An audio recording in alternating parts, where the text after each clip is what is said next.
I've been fortunate enough to coach over 100 businesses out there, and time again I see the same mistakes happening over and over again. Not only that prevents you from having a profitable business, but just from getting your very first few clients that you are actually going to be making money from for the long term. So in today's video, I want to cover these 5 mistakes that businesses tend to make that you may be making yourself, and who knows, it may be preventing you from having the business that you've wanted for such a long time. So with that being said, I'm pretty sure one of them is going to apply to you, so make sure to watch until the very end of the video. Now, the first one, let's say you want to make 10K per month, right? The good old usual 10K per month. And I'll be honest with you, this is a big one because at 10K per month, this is where your lifestyle tends to change the most, okay? You stop worrying about the food prices, you tend to go on a few more holidays, and you actually start to live life on your own terms. So reaching this ballpark is very important. However, the very first mistake that most businesses tend to make is, well, just not calculating simple math. So, for example, I have had a client long ago who actually helps divorced mums turn a new chapter in their lives. Essentially, they go through a divorce, they go through a breakup, and what she does is essentially helps them basically move into a new chapter, put themselves first, and basically prioritize themselves more than anything. Now, her goal is, as you can see, make 10K per month. And then I asked, okay, not a problem. So what are your offers? And she says, okay, well, my offers is $200 for 1 hour call. I'm like, okay, well, why don't we just do a little bit of a math here to see how realistic is it to achieve that 10K per month mark every single month, okay? And that means if you want to 10K and you divide that by $200, that means you have to have 50 1-hour calls every single month. Now, that may not sound like a lot, but in the online space, okay, if you're just going to be charging people $200 and you think you're going to get 50 calls from new people every single month, you are kidding yourself. This is going to be a very difficult task for you to accomplish. So when you do the math, you have to think about, okay, how many clients do I need? How many hours am I going to put into this? What are the logistics? What are the mathematics to this to actually achieve the goal that I want to achieve? So what I did is very simple. Instead of that, I said, hey, how about you work with these women for 3 months instead? Stop calculating about how many calls you're going to have, how many support you're going to have, like, or are you going to give them a course or any of that sort of stuff, right? What you do is you basically give them a program for $2,000, okay? And over the next 3 months, you are going to be there every step of the way. And what's crazy about this particular niche is that the women didn't really need much coaching. They just needed a friend, a shoulder to cry on, and someone to talk to. And basically, at the $2,000 a month mark, all she needed was 5 clients each month to get to that 10K per month mark. Getting 5 clients every single month is far easier than doing 50 calls every single month to reach the exact same result. So in your business right now, you need to think about, okay, what exactly do I physically have to do in order to reach the financial goal that I want to achieve, which, let's be honest, in most cases is going to be the 10K per month, at least in the very beginning. And if you just break it down, if you work from the top backwards, you'll realize that what is achievable and what isn't achievable, right? Now, next up, second mistake that a lot of these coaching businesses tend to make that completely forget about is, well, essentially working too long. Or how should I put it? Let's put it this way, okay? Let's say you have a coaching program, okay?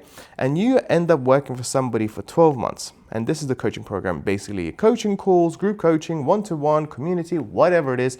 But when people sign up to you, you basically help with them for 12 months straight. That, my friends, is a big problem. That is something that I used to have for a very long period of time. Why? Because it's really simple.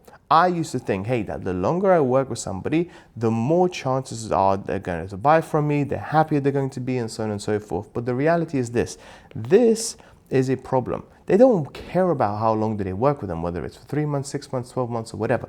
What they care about, and the only thing they care about, is the result, okay? If I can get the result in 3 months' time, as opposed to 12 months, that's a better deal for them, okay? If I were to tell you, hey, I'm gonna get you a six-pack abs in 3 months as opposed to 12 months, are you gonna take that deal?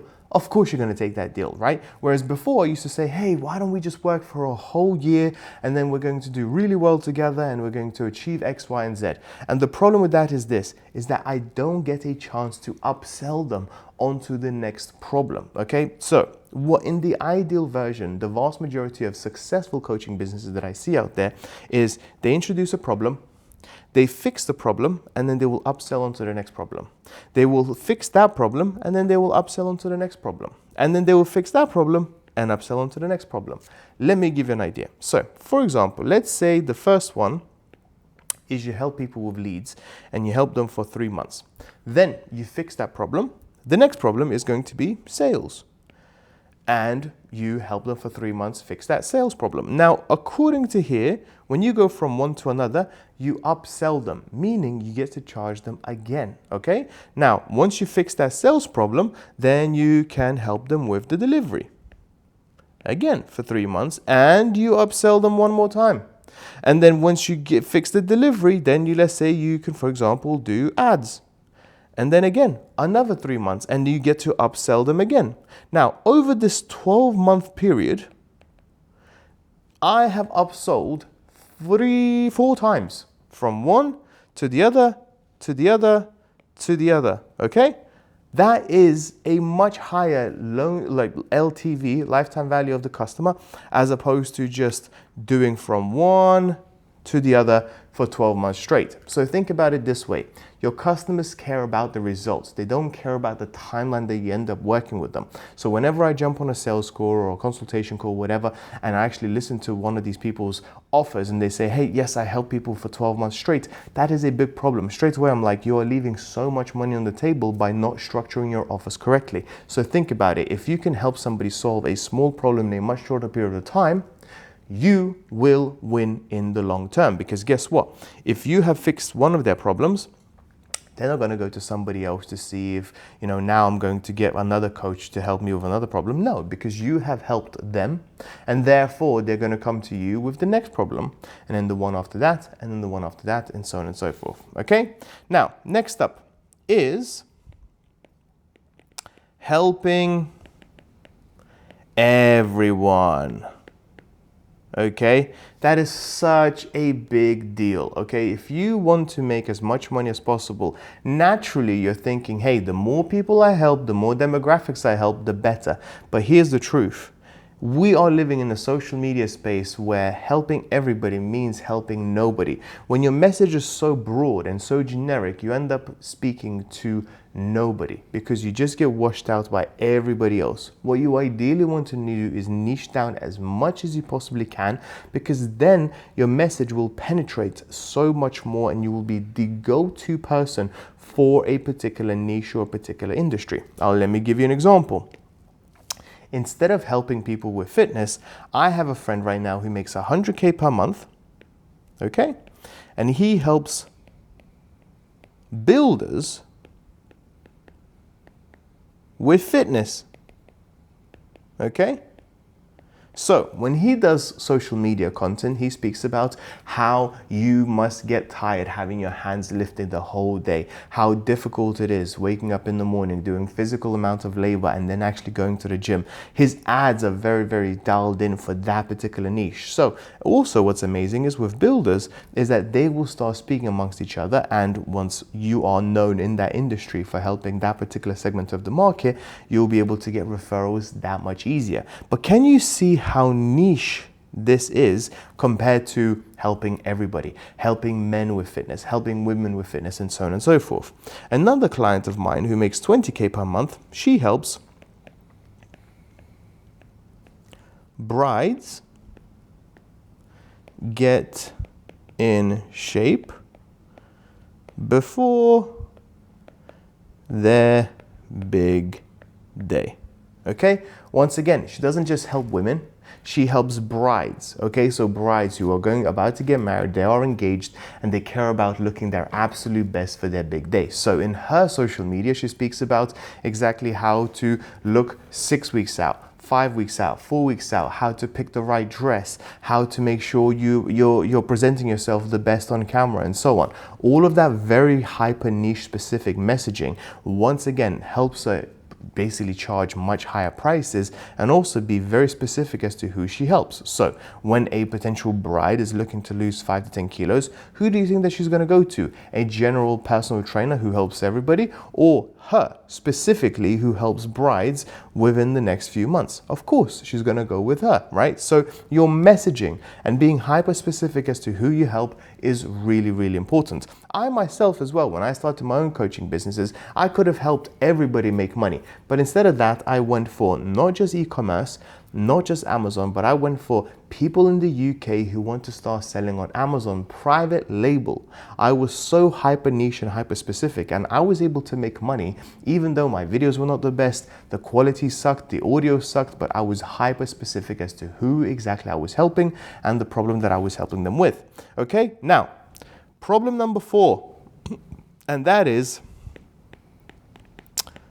thinking that posting is enough.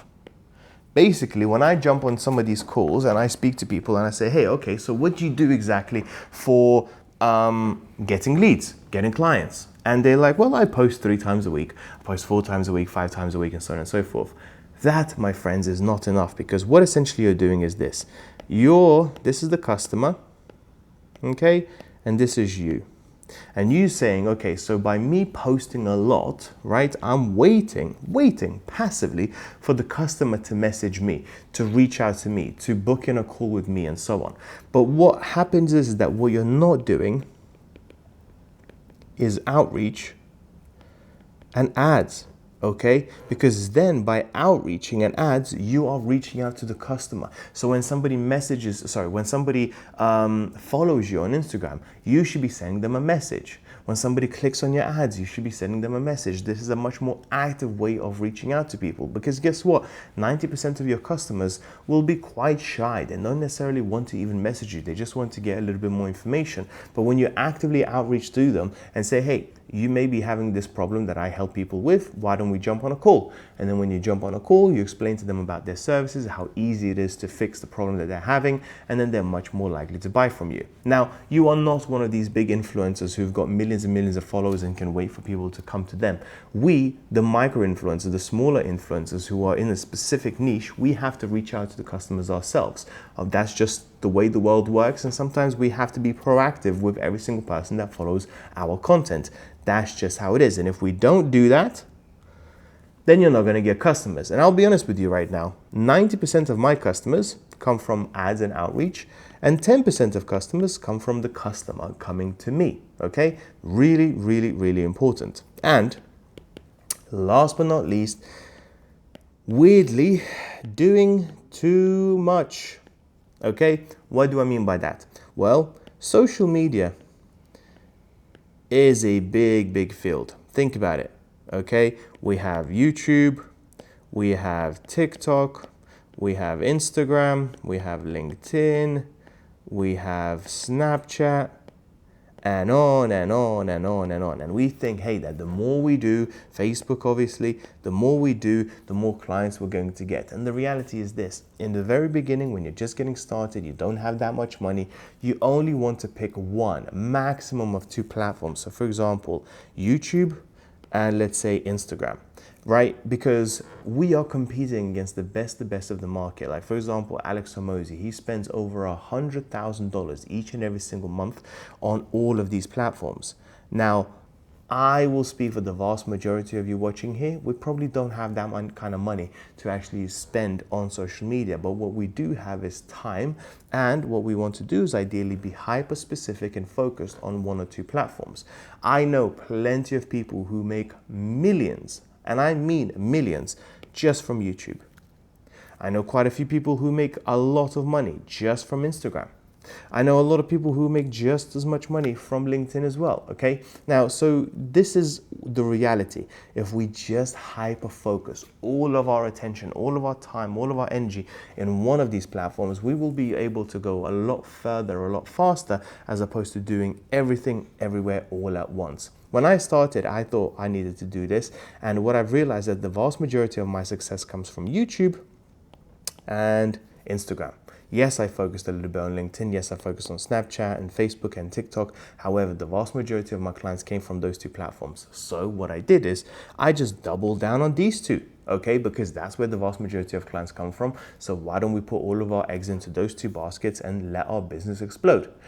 And that is exactly what happened. So with all of that being said, I hope you found this useful. If you did, please don't forget to like and subscribe, and I'll speak to you soon.